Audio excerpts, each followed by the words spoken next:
How's it going? Doug, great to have you. I'm sorry it's been so long. The people have spoken. They wanted some Doug Whaley in their lives. I feel like your name has come up on this happy hour every week, and people love the stories. They just love seeing what it's really like this time of year. I'm blaming it on COVID. They've run out of other things to watch. They've went through all of Netflix. They've probably come to the end of the internet. So they're like, I might as well bring Doug back. Went through the Tiger King. So yeah. Yeah, exactly. Doug, no drink? I just pulled in. I haven't had a chance to get anything to drink. I'm at the in-laws in DC, and I'm seriously, we just parked. So that's commitment right there, man. Travel, just got into DC, and he's already making time. You just got there, and you're hopping on this. Yeah, I just dropped the bags, and I didn't know what the Wi-Fi was, so I had to make sure I get that. I didn't know because my sister and brother-in-law are out, so I had to make sure we got back in time. So I was like, I might be a little late. Oh my God. Well, thanks so much for making time. Like you guys have heard Doug on the podcast, I'm sure, and just unbelievable stories, unbelievable football mind, some great times here in Buffalo, the 10 years in Pittsburgh before that. So I'm sure people would just love to know, Doug, like what you're up to in life today. And then we'll just kind of open it up like we always do, guys. Just ask whatever you want. Right now, I'm working on an investment vehicle to look into purchase some sports teams with a focus on European soccer. So just got off a call, and hopefully we have a target in mind, and hopefully be able to put a offer in by the end of May. So doing that, and then obviously hanging out with some media personnel people. I was on Tiki and Tierney. I'm there probably at least once every 2-3 weeks. And some Doug Gottlieb show, so maybe make that switch. And then who knows what's going to happen after this draft. There was a lot of movement in the NFL, so we'll see what happens after that. So got a lot of balls in the air and just trying to enjoy life while we can. Good for you, man. I mean, like you and Jim know, that's kind of when the moving and shaking happens with front offices. It's like, weird. I didn't really know how that timing worked, but that's how it works with the calendar. Like after the draft, there might be openings, that kind of stuff. So I got a good topic for you two that now that we've got, since it's been a while, and since I've started to get into the European football scene, that big Super League conversation. So what do you guys think of this? And I think it's a great idea myself. An NCAA Super League.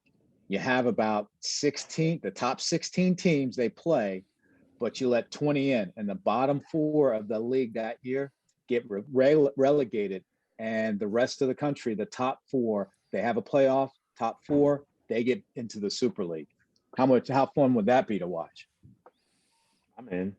It's already a Super League. That's basically college football. I mean, Tyler and I were talking about it. There's already it's only 5 to 10 teams that are competing for a title anyway. So yeah, I like that. So why don't have them play each other for a league title? And then if you have one of those Boise states that come up once a year, well, the next year, guess what? Let's see what you can do against the real boys for a full season, not to beat up on your people in your conference and then try to get into the playoffs. Then I think it removes all doubt and all the questions like, oh, this and that, let's expand this and that. No, you know what? You get your shake. Let's see what you got.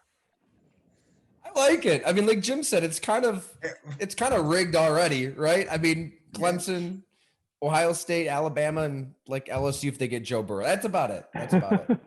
And Georgia, you throw Georgia in there, but like I said, I think it removes that little bit of Cinderella story. But like, okay, if you really want to step up to the big dogs, all right, let's play a big dog season. Yeah. But it also can get some new teams into that mix on a consistent basis. I like it. It's how they're operating anyway. I mean, these schools are operating on a different level than the other schools they're competing against. Like Clemson and Wake Forest don't have the same recruiting budgets. They're not recruiting the same players. Why are they playing each other? Why is Vanderbilt playing Georgia? I mean, it's not comparable. So I'm with it, man. It's where it's at, and the NCAA needs to wake up and realize this is what it is. And I think with that NIL stuff, and they're going to have to start giving some of that pie. Well, guess what? Let's increase the pie. And that's basically what the Super League was talking about. Hey, for us to be where we are, we got to spend a lot of money on players. and that's eating into our profit. So guess what? Let's look for a bigger profit center. So that's why, in my opinion, it's a no-brainer for those big schools. Let's increase. We're going to have to start paying these players to keep the level of talent in our system. We got to find revenues another way. And guess what? It's the Super League. Jim? Sorry, I talked to you enough, Jim. Yeah, we're good. We're good. Yeah. Doug, like this time of year, do you get PTSD or do good memories play through your brain? Like, what do you think? I mean, you've been in this league for 2 decades. Like, it's the draft. It's a couple days away. Like, what's going through your mind? Well, for us, and Jim can attest, this is when it got fun. This is the fun time. The last week, what we always used to say is, I feel bad for those media types that got a report from the national championship for 4 months till April of the same thing. All right, well, who's going 1? All right, well, this year there's not a debate. 2. Well, then that just got up when the Jets traded. So you just got to keep going and over. And how many mock drafts can you do? It's just, it's got to be annoying. But for us, the work was put in. So when you're talking about a week before the draft, we're talking about, hey guys, let's come in, just make sure everything is tightened. We haven't missed anything, but we were out of there by 2-3 in the afternoon, and let's just relax. And it's just getting ready for game day. And anybody that's ever competed, practice is the hard stuff, but that's when it got fun. So we were excited for the fun that was about to tip off. Well, man, I know that we got a lot of Bills fans in here, so just let her rip, guys. You want to hear me talk?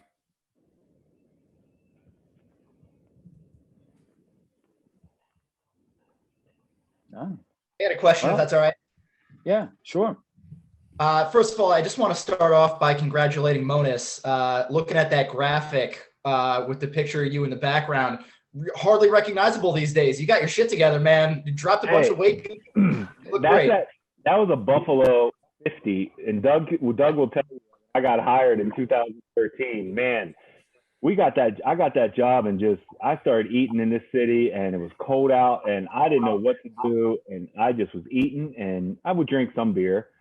But it definitely, I saw that picture. My wife was like, I don't know if she didn't like it. She didn't like that picture. She didn't know me on that picture. My face was a little rounder, Doug. Did you tell them the story about the Christmas party? Yeah, Eric Wood. This is a good one. So the first year when I put on all this weight, I did put on like 50 pounds. I'm not lying. Doug will tell you. But we show up at the Christmas party, and we're all suited up, and man, my suit was begging. Like it was, I buttoned it, but it wasn't. It was barely lasting. And Eric Wood looked at me. I walked in, and he was like, "Oh my God, unbutton that thing. It's gonna bust." And I was like, "Yeah, you're right." It was embarrassing. Doug Marone came into my office the one morning, and I've known Marone. We worked together with the Saints, so I've known Marone forever. And Marone came into me the one day, and he was like, "Hey, you're getting fat." He goes, and then he said, and he looked at me, he goes, "You're a fat fuck." I was like, I said, "Coach, this is from Marone." Yeah, exactly. He was the healthiest guy going, and I'm like, "Okay, you're right. I know I got to get this shit together." Rex put on some weight in Buffalo. I mean, he wasn't the same Rex on the way out. Yeah. Well, he had that. He and his brother had that surgery, and then, well, no, actually, I don't know if his brother did. His brother didn't. But his brother did. Rex had it, and then he ate through that thing. He was. But that's a testament, and I tell people it's a testament to the food in Buffalo. And I'm telling you, it's one of the best cities for food, pound for pound, that I've been in. So sorry, I'm sorry, we cut off the guy that had the question. We just started. I know. I was sorry about that, Dan. Yeah, my entire point wasn't just to hit on you, Jim. I took that gut punch. Yeah, gut punch. That's ironic, but Doug, I had a question for you, and Jim was involved as well. But looking at those, I think everybody's really talked the whole McDermott draft to death and the dynamic that was in play there. So if you look back at those 3 drafts that you were leading prior to that, you're looking at 2 head coaches, 2 owners, so many different dynamics. And I promise you, I say this with all due respect. You look back at all 3 classes, they all sucked. And I'm wondering what I'm not busting balls. It's straight, it's just objective. But for somebody like you who, comes from that background in Pittsburgh, you know what you're doing, and that's not up for debate. How do those different factors, like what throws you off with all those different people involved and it still ends up going haywire? Well, you said it right there. In Pittsburgh, there's consistency at the top, consistency at the coach, and consistency in the system. When every 2 years you're changing the system, I'm drafting for Marone and his system. And then guess what? Here comes Rex. Those guys can't play for me. So then you're drafting for Rex and his system. McDermott comes in. Those guys don't fit my system. So yeah, they're going to suck because they were drafted for different systems.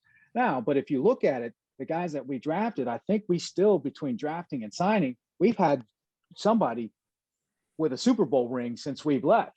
So those guys didn't suck. They just didn't fit the constant turnover of coaches and systems that we had, because a lot of them are still playing. And like I said, help teams to Super Bowls. So that's the answer, in my opinion. So Doug, Jim and Tyler, they often talk about guys who have been in the league forever and they're survivors and constantly can bounce around from organization to old boys network and everything. I got to hear from you. How did Russ Brandon achieve the level of notoriety, success, influence that he did, and is pretty much hated by everybody in Buffalo? You might like him and you'd be the only one, but I got to hear a couple of good Brandon stories that weren't on the news. Well, no. Just listen. Look at it this way. If you look at it just pure production, he kept Buffalo Bills a viable NFL franchise in the city of Buffalo when they hadn't won a playoff game for 17 years. He was still selling out, still getting commercial and deals. And then he, at the time, presided over a sale of a team in the bottom third of the league population-wise, no Fortune 500 companies, and got the highest sale price for a team at that time. So what you feel about him personally, you can say it, but when you look at his production, that guy was one of the main reasons that you still have Buffalo Bills in Buffalo. So you got to take a step back and look at it that way. And I just look at his production, as a businessman and what he did for the commercial deals and the revenue he brought in for Ralph Wilson and the Pagulas. I mean, I think you got to tip your hat to the guy, because if he wasn't there, I don't know if it was possible that sale goes to the Pagulas and you still have the Buffalo Bills. It may be the Toronto Bills. It may be wherever. It may be who knows who could have bought that. So we know who's going to buy it. Yeah, exactly. So again, outside the building, personally, you guys could say it, but as a fan for the Bills, I think everybody should say, you know what, the guy did what he was supposed to do. That is wild when you really think about it. I mean, the team is losing for 2 decades in this small market, with a stadium aging like it's aging, and they stay. I mean, it's that was always the fear with everybody. I remember when that rumor went around that Ralph died. I don't know, it might have been like 13. Do you guys remember that? It was like, it ended up being false, but like right then, before Terry Pagula was even in the picture, everybody was like, "Oh my God, we just lost the Bills. The city just lost the Bills." So there was some glue behind the scenes, kind of. Right. His downfall was his downfall. We kind of all know what that was, but we're all human.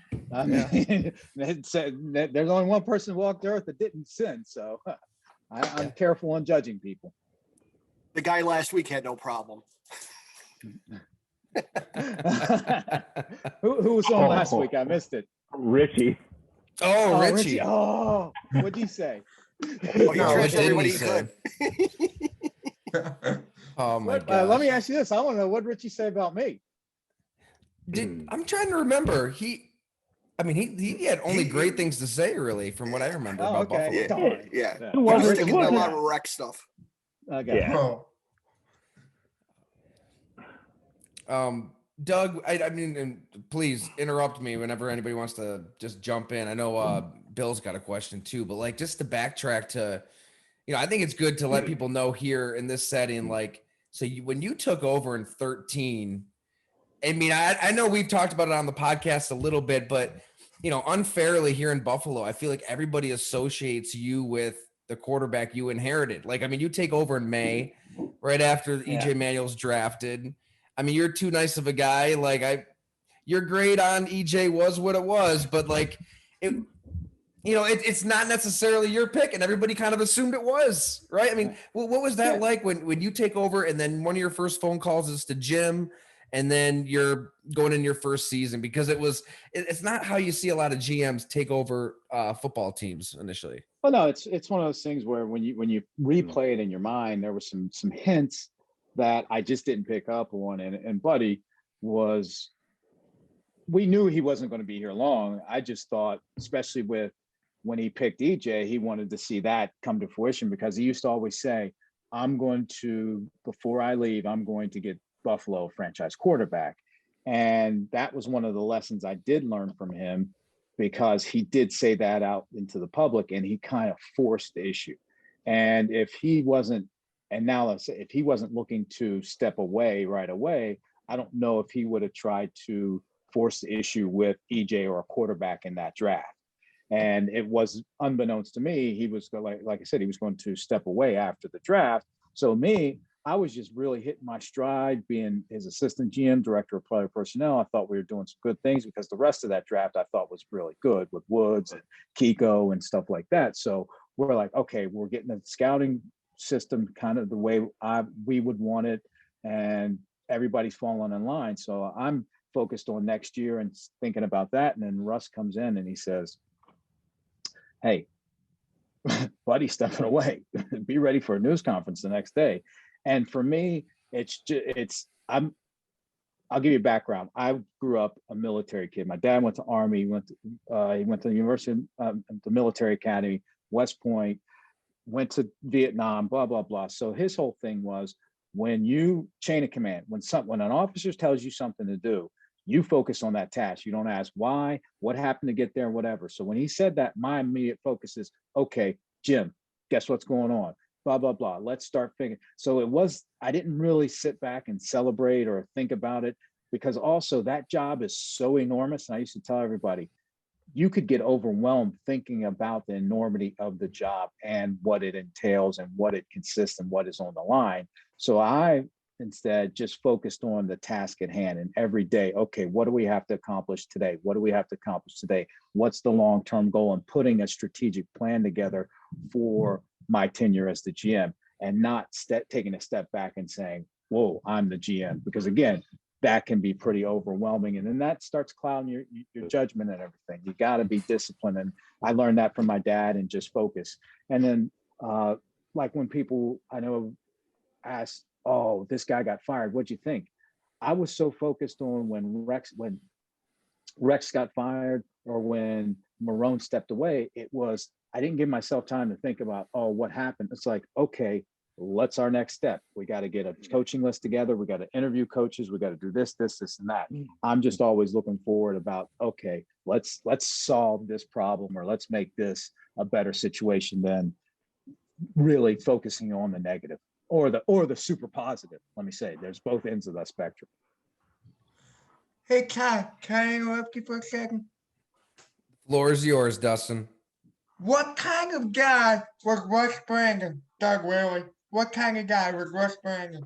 Was he as bad as the Buffalo media makes him out to be?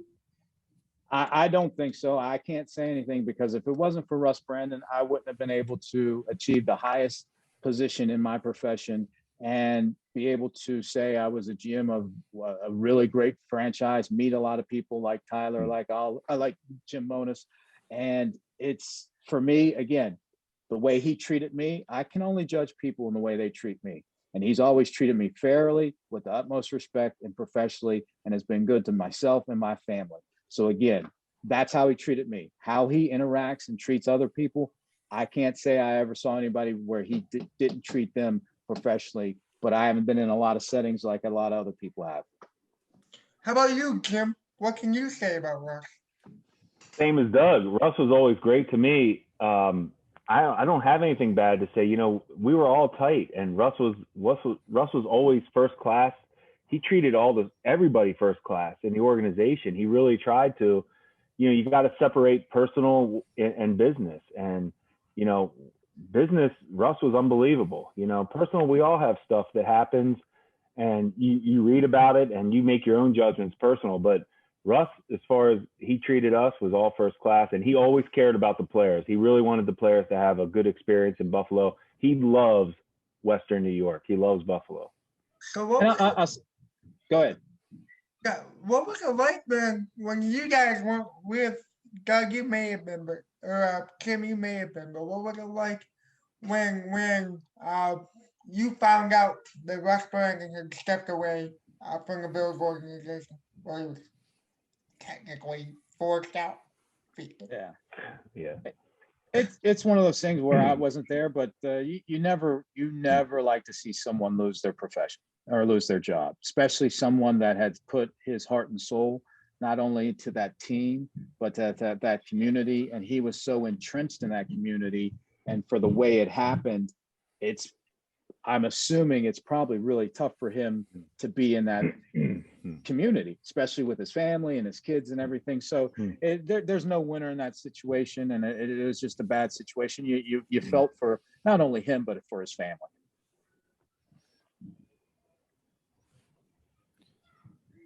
Hey, Doug, I'm an English guy, lives up here in Toronto. So firstly, moving the Bills to Toronto would have been a disaster.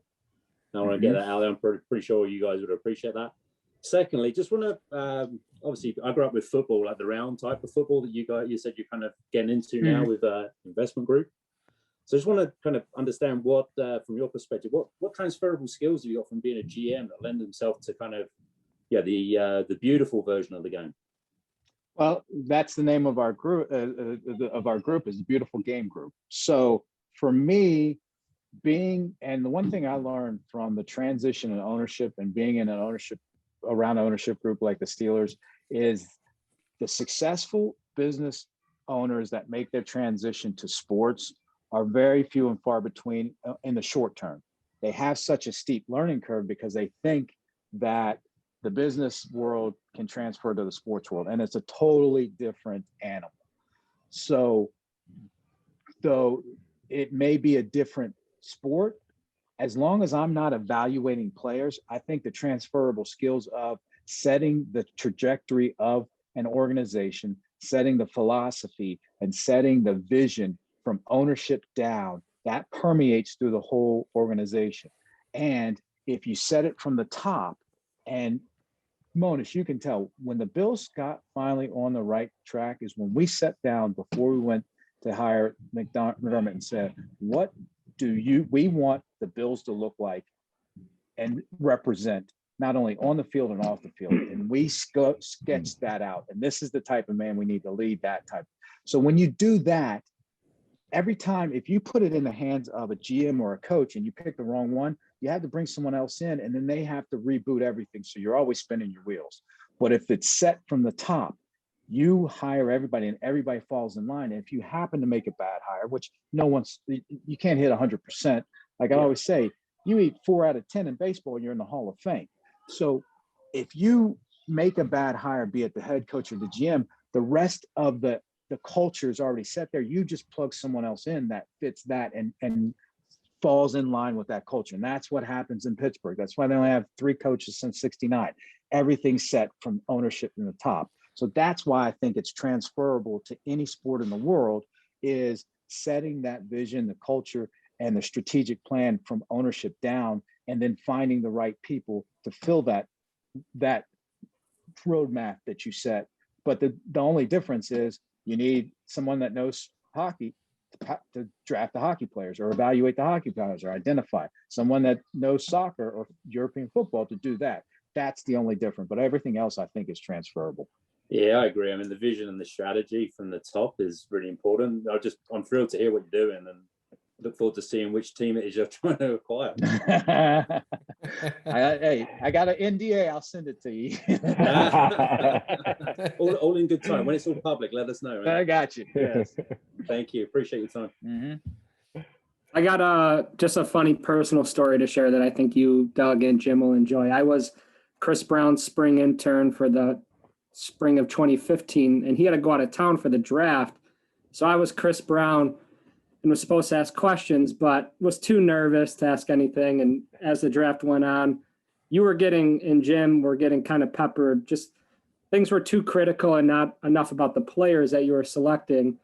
So it got to the 7th round, and I'm like, I think it's my chance to finally ask a question. I asked about Des Lewis, and I was relieved to ask a question. And Doug, I think you were even more relieved to actually talk about a player that you selected, about how long he's been on your radar for. Yeah. Go ahead, Jim. That's one of your favorites. No, I remember that because that was Des Lewis was because I was looking at you, Bill, like, why? Okay. Des Lewis was only because we didn't take Lyle Collins from LSU. Mm-hmm. Oh yeah. That was the whole, I mean, we were ready to do it. I mean, it was just, we were new, the Pagula, you know, we were just getting it. This is our first draft with the Pagulas, and they were kind of looking at us like, is this guy going to go to jail? Did he murder somebody? Did he? Right. I mean, it was serious. And we did everything we could we talked about on the podcast. We did everything we could to confirm that Collins wasn't, you know, and you couldn't find anybody that said anything bad about Collins. And obviously it worked out. But yeah, we took Des Lewis as he was going to be our top probably receiver free agent. He was a big guy. We just wanted some size at the position. We had Woods, we had Marquise, we had other guys, Sammy. We just wanted to get some big guy. He played well at the Senior Bowl and did some things. Our scouts liked him. We liked him. At the end of the day, he wasn't good enough. But, yeah, that's how crazy the draft goes, though. I mean, we were sitting there considering Collins, who would be probably still starting for the Bills right now. Yes. And Des Lewis, who flamed out quick. So that's the NFL draft. Yeah. Someone actually, Modus, this will be a good question and probably for everybody. Someone asked me the other day, what would you consider a successful draft? And my answer was between your draft choices, between how many draft choices you have and the undrafted free agents, you usually have a class between 19 and 25 people, players. And my thought process is a successful draft are to come out of there with 3 starters. That's what I was going to say, 3. I was going to say 3. 3 contributors, be it special teams backup or a starting nickel or a starting slot or something like this. So if you can get 6 people that help you win games, that's a successful draft. And that equals between like 33 to 38%. So, you know, and like I said, you hit 380 in baseball, people are really excited about you. And then, so it's a tough business. And especially this time of year, everybody feels good about it. We always said when people after the draft, how you feel about your draft? Everybody better say great. Anybody says no, not so good, you can be like, wait a minute, what? You don't feel good about your draft? What? Now, the other thing we always used to talk about is when the media says, oh, that guy either got overdrafted or he was sliding and he's falling. No, he's falling in your eyes, but none of you guys have skin in the game because what you say never comes back to affect your job status. So you can say, oh, he slid. No, he slid because you pumped him up that way. There's 32 teams that do this for a living and have to have their checks and their families depend on this. They see them the way that the NFL sees them. Now, not saying they're always right, obviously not, and not saying that media is always wrong, but when the media is right, they always push that, hey, pull that up. When they're wrong, they never say, what did I say last year or last week or whatever? I think they should start putting a score on what the media says. I agree. A lot of bullshit out there right now. Yeah. Mock draft 19.0s across the country. Hey, No. Oh, sorry, go ahead, Dustin. Sorry. No, you're okay. Sorry, Carol. Doug, can you tell me or tell us, you and Kimball, what is a crazy draft room, war room story that we don't know? There's gotta be some kind of crazy trade. There's gotta be something out there that happens somewhere. So come on, guys, spill the beans. I think I told you this one before, but when you're in the draft, you're in that room so long that I used to try to limit my liquid intake. So I wouldn't drink a lot of water or anything because you got to use the bathroom and you go out for 5 minutes, there might be a call for a trade or anything. You just never know. So I tried to limit. So this might have been it was because I was in a suit and tie. It was the first day. So it was getting close to our pick, probably maybe 2 or 3 picks before us. And we got a call, and Jim Overdorf says, "Hey, we got a trade offer." So I go over to pick up the phone to give the trade offer. I say hello, and I get hit with one of the worst cramps I've ever had in my life. I locked up. It was a full body lockup.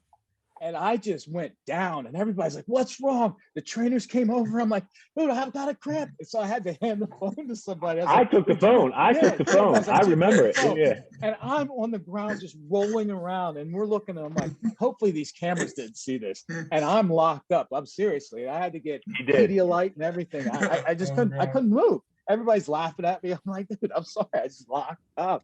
It was crazy, but that's a funny one right there. Doug, wasn't that? I think that was Sam. Wasn't that the trade with the Browns? Yeah.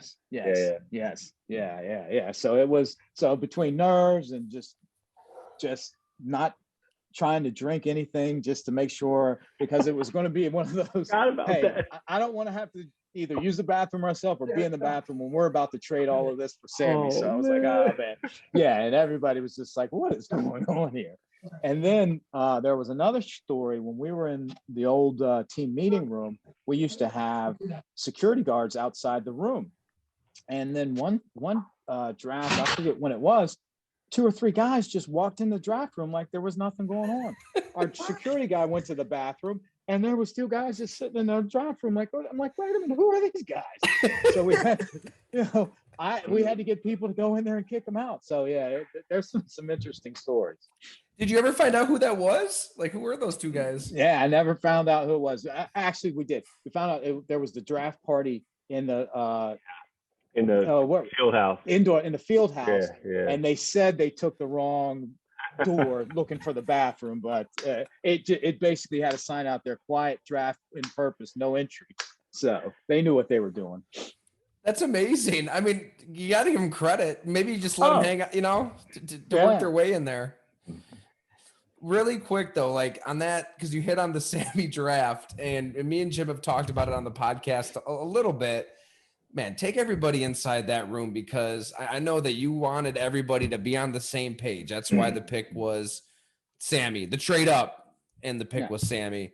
But I mean, you had Khalil Mack, you had Odell Beckham, Zach Martin. There's a lot of moving parts here. What was that whole process really like for you, Doug, to handle everybody's different opinions? And feel free to say who liked who, because it's pretty interesting.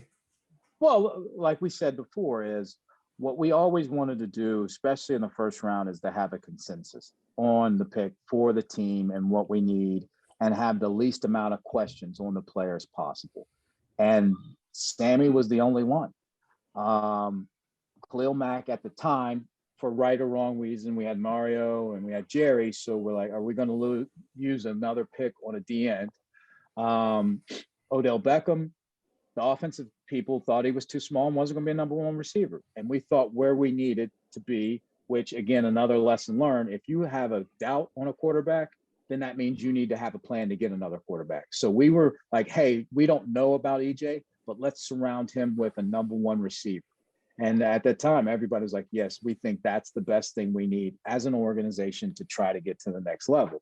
And out of all of those, Mike Evans, the offensive guys thought they were going to be, he was a slot only. They didn't want him.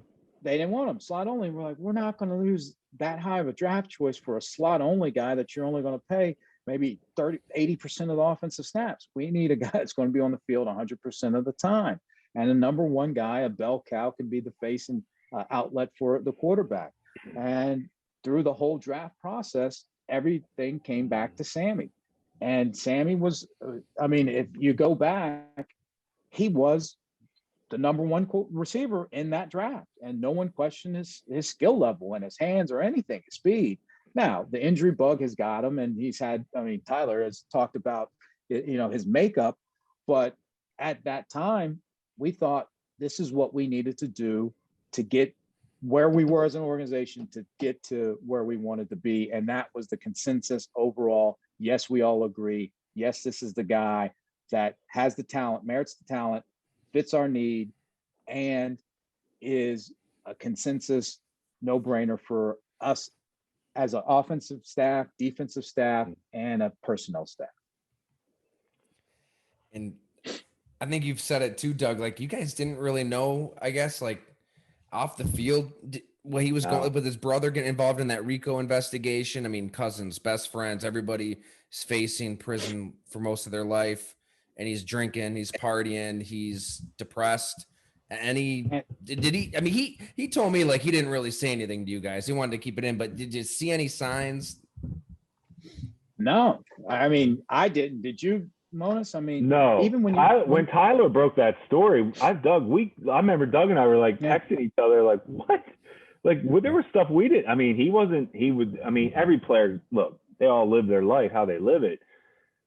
Maybe harder than others, but man, that was an eye opener for us. We didn't know all that. And that should prove the point to fans all over the world and in any sport. Just because someone's very talented as an athlete in a profession doesn't mean they're not human, and they don't have struggles. They don't have mental struggles, family struggles, financial, whatever. They're just like you and I. They just are very good and get gifted in a certain way. Just like there's a gifted doctor out there that's at home drinking and believes in UFOs. So what you do does not define who you are. And just because he was a talented athlete, that doesn't mean that he's going to have some struggles in life, whatever it is. Everybody does. So that's just one thing that I always struggled with when fans start to look at a guy and say, well, he's a good athlete, or he's a star football player, basketball player, but he's a jerk off. Well, yeah, any sports team's a cross section of society. So you're going to have good guys, bad guys, alcoholic, drug addicts, racist, homophobic people, xenophobic people. So you'll have that. So you shouldn't be surprised, is my point. Man, that's so well put, Doug. I mean, they're human beings at the end of the day, and that's what really probably pisses me off more than anything with coverage today. We look at these guys as names we plug into a fantasy lineup or, gambling, and it's just, they're human beings. But anyways, I know we got a lot of new people in here, so if anybody has any questions, like, just let her rip. Yeah, I have a question, actually. I wanted to start by saying, Doug, I respected your time as GM of the Bills, especially sometimes in dealing with media. I know a lot of us watching probably were like, man, how does he not just lose it when they ask him these questions and they nag him on these things? And you always approached it with respect, and I really appreciated that as a fan.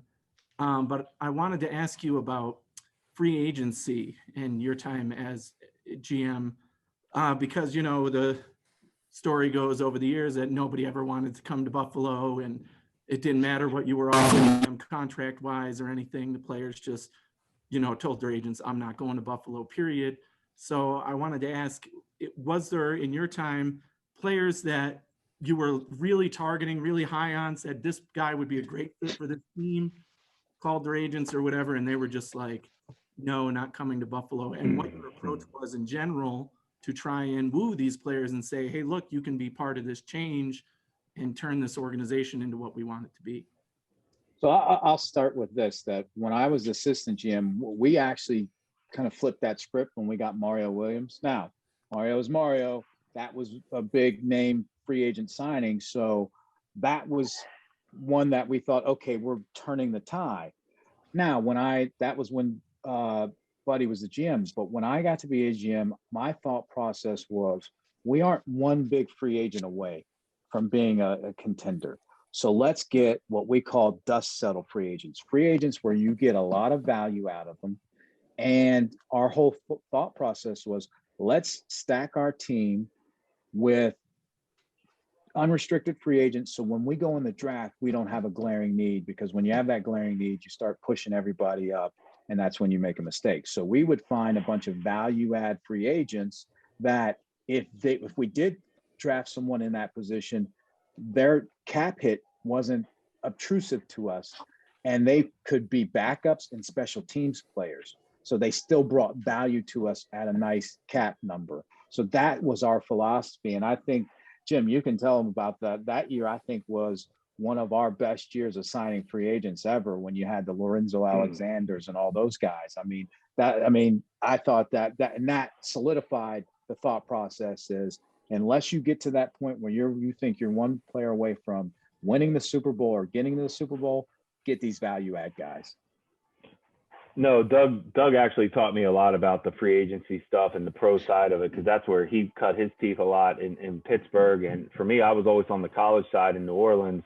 So it was really cool to hear Doug talk about, hey, let's not get crazy on free agency. Let's get 4 or 5 really good players that can help us instead of one guy and we're going to spend all our money. And is that one guy going to help you? If it's not a quarterback and you don't have the quarterback, you're really not going to help your team. And that made a lot of sense to me. And I actually really always thought we did a really good job in free agency. I mean, we take our beats on, we take our hits on drafts, and I don't think they were as bad as my man Dan said, but they definitely weren't great. We had our misses, but I mean, you look at some like Corey Graham's and Lorenzo's, and then our last year. I mean, it was our last year, but we did run that free agency with Hyde and Poyer. Yeah.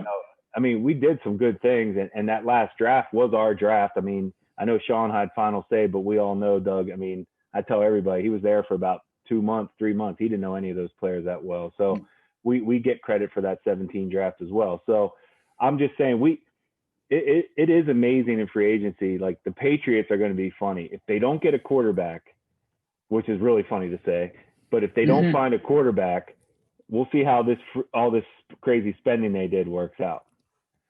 Yeah, I mean, just to jump in, I'm not a Buffalo fan. I live in New England. So, Jim, there we go. When you mentioned the Patriots, yeah, I had to chime in here. But, I mean, I guess this question can go to Doug and Jim. Is there a quarterback in this year's class where if you two were still in Buffalo and you didn't have Josh Allen, you'd be willing to trade up for? I mean, is there a guy that I think a couple of years ago, Doug, you said in an interview that if you got an opportunity to be a GM again, the first thing you do would be to find a franchise quarterback. So, if, in your mind, is that guy in this class? And in my mind, I think there's definitely possibilities. And then with that position, there's no 100% guarantee, but obviously Lawrence looks like the real deal. I think I would trade up for Wilson. I'd trade up depending on where we are. If we had a vet guy or a placeholder, I would definitely look at Fields. And for me, the Mac Jones guy would be somebody, he reminds me of an Andy Dalton type guy that's going to get you to the playoffs, but are you wanting to get to the playoffs or are you wanting to get to the promised land? And then the guy from North Dakota State, that would be a roll in the dice. I don't know if I'd be willing to give up an asset for that because there's so many unknowns and he's got such a far way to go. If he fell to me, I think I would take him. But those three, I would definitely trade up for. What about you, Monis? You did more work on them than I have. Yeah, I'm all in on Fields. I'm all in on Fields. I love him. Yep, love him. I would do anything to get him. I don't get it. My hands are up at this point. Somebody's gonna have to tell me why. Why is he not in the consideration with Trevor Lawrence? And I'm not saying Trevor isn't more natural a little bit with the position and throwing the football, but I mean, I can't get over that. I just feel like people are overthinking this one on Fields. I love him. Well, it's similar to Justin Herbert last year. It's big. Everyone, overanalyzed Herbert. I like that comparison. That comparison a lot. I think that's very fair. And that's what happens when you have so much time between the end of the season and draft. Remember, Monis, I'll tell you a good story. We actually got to a point where we told our scouts in the draft, I think it was either late March or early April, everybody is cut off from going to pro days. You take a week off, step back from everything, get this out of your head, reboot, and come back and recharge, because you start over analyzing and second guessing yourself. And then that's when you get in trouble. Go with your gut decision and your gut feel on, I'd say, in anything in life. And to go back what you were talking about when I told people that when I was talking about quarterback would be the number one priority. I say that I always thought if you had enough talent around that quarterback, it would make up for that quarterback's talent. But what I realized is when you have 21 talented players, they have to be playing 100% on every game for 16 games to have a chance to get to where you want to go. When you have a quarterback, you just need one guy to be either 100 or 80%, and then you have a chance. So playing the odds, I'm not super I like analytics, but I'm not an analytics major. I'm not a percentage, a mathematician, but I'll take the chance of having one guy paying 80 to 100% for 16 games instead of 21 guys playing 80 to 100% for 16 games. I like the chances better. So that's the explanation behind what I was saying. Doug, I wanted to ask you about a few of what I would call what appeared to some people on the outside anyway as, Rex Ryan signings. So this would certainly be, IK and Apolli. I would put Percy Harvin into that bucket. I wonder if Reggie Bush was in that bucket. And it was just, so I mean, is that the way it looked, or, any kind of, stories underneath those? No, IK was definitely him. And when you're, so you have to play a delicate balance, especially once you get into the season, that you want to support your coach because they're going to be the ones saying, hey, we need this guy and I need them to be able to come and contribute. So IK, he knew him, he knew his system, and it was a very intricate system. Now, Percy and Reggie, we thought they were done. We were all in on those guys because those were dynamic playmakers. Definitely. Now, both of them were at the tail end of their careers, but we thought Reggie could be a return guy, punt return guy, and a third down back coming out of the backfield. And we thought Percy, he still had that explosive, dynamic speed that anytime he touched the ball, he was a threat to score. Now, obviously, with his migraines and everything that went off the field, it was not a good signing, but physically and ability-wise, we were all in on both of those. And that's the one thing I'll give about Rex. He had his favorites and he liked guys that he had a history with, but he did like talented players that were playmakers. I'll give him that. He wasn't afraid to go out there and say, this guy can be a game changer. I like him. Well, you said something interesting there, though, that the IK signing was because he knew the system. I mean, it so looked like a screw you to the Jets from outside.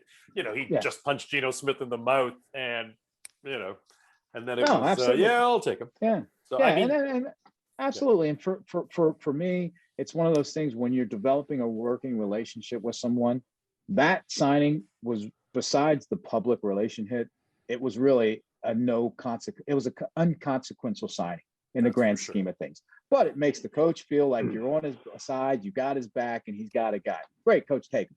Right. Now, then that builds that trust. Like, okay, this guy's not trying to one up me or fight me on every move. So it's almost like a marriage. So you pick and choose your battles. And then when you get closer and closer, you're on that same page to keep stepping forward to take that relationship and the team to the next level. But you got to build some trust. So you don't want to be like, come on, coach. And there was a few signings where everybody's like, why are we doing it? I was like, listen, it's just in the long run, it's no sweat off our back. It'll help us in the long run with the coaching staff saying that we're with them.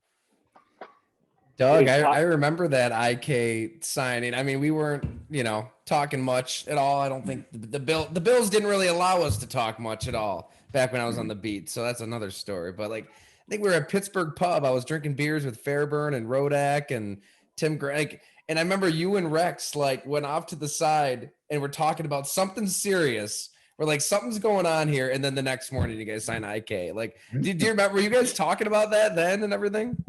Yeah. He was just like, he loved the game.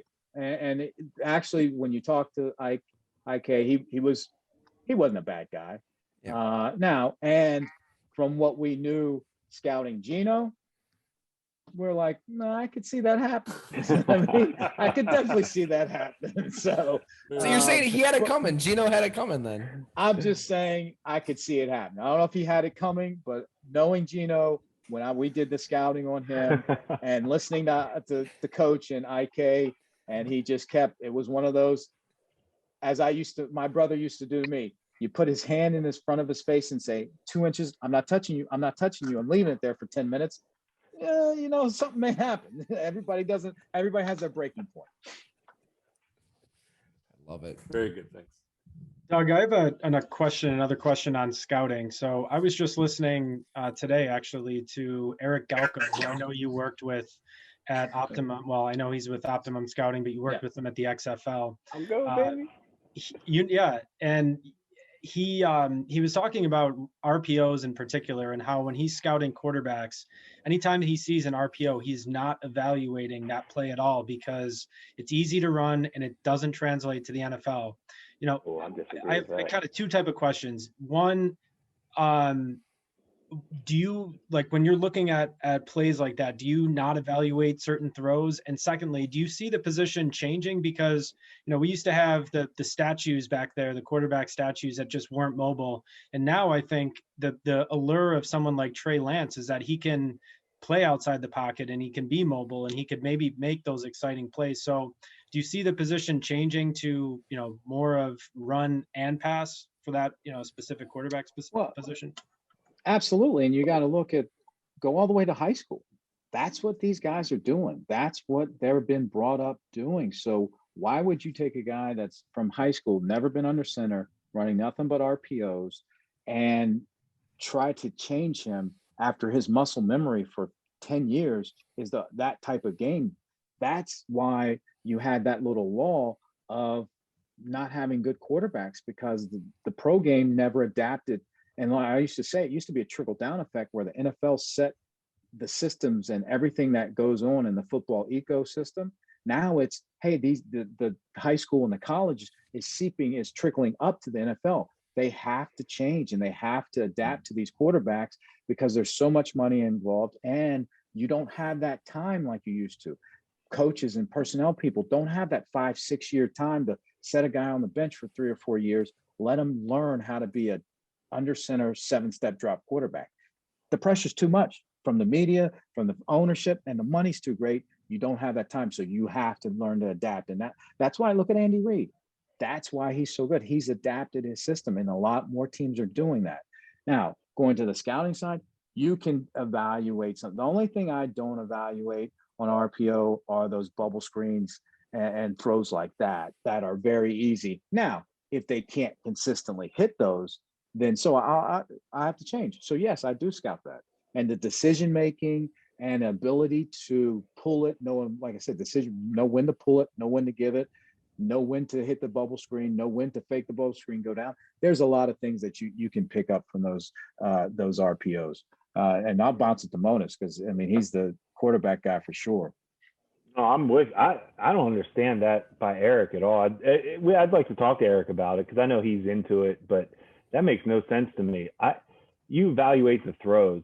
Get RPO out of your head. That's play action, right? We all know that. It's shotgun play action. So get that out of your head. If you can't run, the defense coordinator is not that worried about you in the shotgun or if you're under center. So to me, evaluate the throws that he's making from those RPOs because those can be hard throws. I like the guys that can do an RPO, a play fake under pressure, get a different arm angle and make a throw. That's a big time player. So I think you do need to evaluate those. I'd be interested to hear why he thinks that's not something to evaluate. That's the NFL now.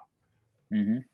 And like you said, some of those swing passes are very hard, especially from different angles and arm angles, and also getting your feet and your hips. It's not, you got to be able to throw from different platforms, not only arm angles, but your base is not always going to be perfect. And can you make that throw with some accuracy? I'm telling you right now, guys, about Josh Allen, and we've given him a lot of credit, and he should get all the credit, what he's done and improved on. But those little swing and bubble routes, sometimes those little just, snap throw balls, he makes guys work. I mean, he throws dirt balls. He makes guys, and you got to get those throws aren't as easy as they look. And these guys are playmakers. You need to hit them in stride. I can't tell you guys how much Drew Brees, when I was with the Saints, how important, how he delivered the ball and where he put the ball, because he knows for every guy to make the play, you got to hit them in stride. They got to have that. So that's crazy to me to not evaluate RPOs. I'd be interested to hear what Eric says, but that's one thing I think Josh Allen can get better at. We've been giving him a lot of credit, but I'd like to see him get better at hitting those guys, right away in stride and let them do work. And that's one thing that, Monis, you did teach me. and it made so much sense. When you're at a practice watching a quarterback, the ball should never hit the ground. Oh, I should never hit the ground because it's in practice. And it's something that I'd been around Ben Roethlisberger and some quarterbacks, but I never looked at it that way. But in practice, great quarterbacks, ball never hits the ground unless it's a drop from the receivers, and then that's on the receiver. But it should never hit the ground. When I went from Philly to New Orleans, and so I go from McNabb to Breeze, so obviously I'm lucky. But even at the New Orleans practices, I'm like looking around, like, is anybody watching what I'm watching? Like, are we understanding what we're watching right now? I mean, it was insane how accurate and just how serious Breeze took every single throw. McNabb was a playmaker at the end of the day. You know, he really was. He wasn't always precision, but man, it just took me to a whole other level, like accuracy. Basically, EJ Castle and entire that quarterback competition in 15 is what you're telling me. Man, that's why that's one of the reasons we're here. That's why we're sitting here. I mean, that's true though, Tyler. You're right. I mean, we all knew we wanted Tyrod because Greg Roman wanted Matt Castle. I've talked about this on the podcast. We wanted Tyrod. Rex wanted Tyrod, but we didn't really want Matt Castle. But at the end of the day, neither one was good enough. And that's the maddening part of it. And that's why it's so nice to see the Bills took their shot and developed Josh. But man, that is so true. I mean, that wasn't the answer either. We were just trying to get through the season with the best guy that we could, and Tyrod was. In that moment, I mean, we've talked about it, Jim. Like, are you guys kind of like, shit? Like, we should, like, let's just completely what are we doing here? They got like. I mean, Greg's pushing for Castle, obviously. I remember you guys had a big press conference, you know, with the helmets out and everything. And you still got EJ hanging, and you bring in Tyrod, and he ends up starting, but it was kind of like, all right, let's bring this guy in because Castle might suck. But like, man, that period there is kind of when there was a turning point because everything else on the roster was pretty good. I mean, you guys had a lot of talent. Well, and that's where you really, and that's why you give credit to Sean McDermott. No one on that coaching staff has an agenda but to win.